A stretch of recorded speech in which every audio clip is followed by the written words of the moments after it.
employers, organizations, and colleges are putting an emphasis on equity, diversity, and inclusion. Joining us today is Nancy with the University of Minnesota Crookston with more on her role on campus and why it's so important. Welcome to the show, Nancy. Thank you for having me. Yes, thank you for being here. So what does it mean for you to have a commitment to equity, diversity, and inclusion? Well, for me, it means demonstrating commitment. It means that our actions must match our rhetoric. If I say I value diversity, then it means I advocate, support, and defend it with my actions. So commitment to diversity doesn't begin for me at 8 a.m., nor does it end at 5 p.m., right? Commitment to diversity means developing a race consciousness. It means that I make a concerted effort to be aware of what affects you in your everyday. Well, that makes sense, and that's who you are. So, why do you think it's important to address equity, diversity, and inclusion issues, in this position that you are in, and what are some ways that you might do that?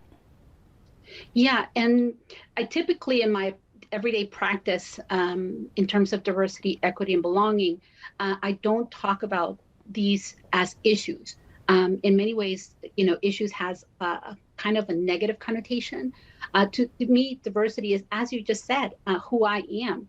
I was born in Guatemala, Central America, was raised in Miami, Florida, have lived most of my adult life in California, and now I live in Minnesota, right? That is me in little nutshell, but the diversity of those experiences, right, that I have been privileged to have are really kind of what inform my awareness of diversity. So in many ways, I see equity as something that is a promise, a U.S. promise, right? That we are all created equal. So we should expect equity wherever we go.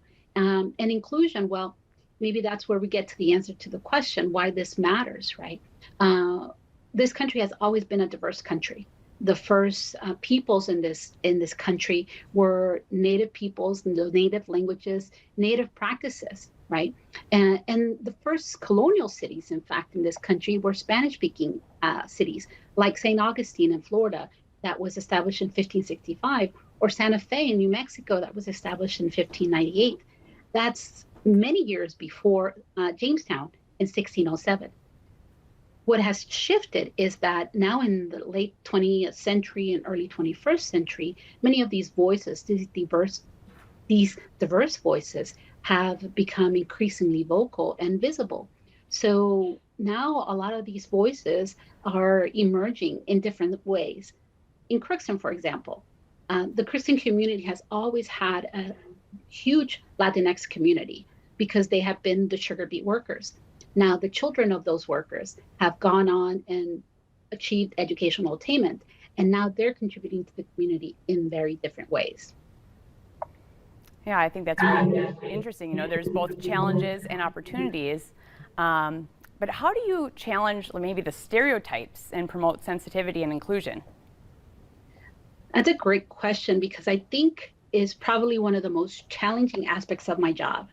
I have to advocate for those who have been historically underserved and underrepresented, while concurrently communicating that this is not about displacement or replacement, right?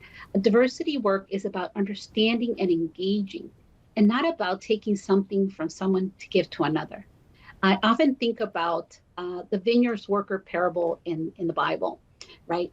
Diversity work is about creating inclusive spaces where we do not discriminate according to who arrived first and who arrived last.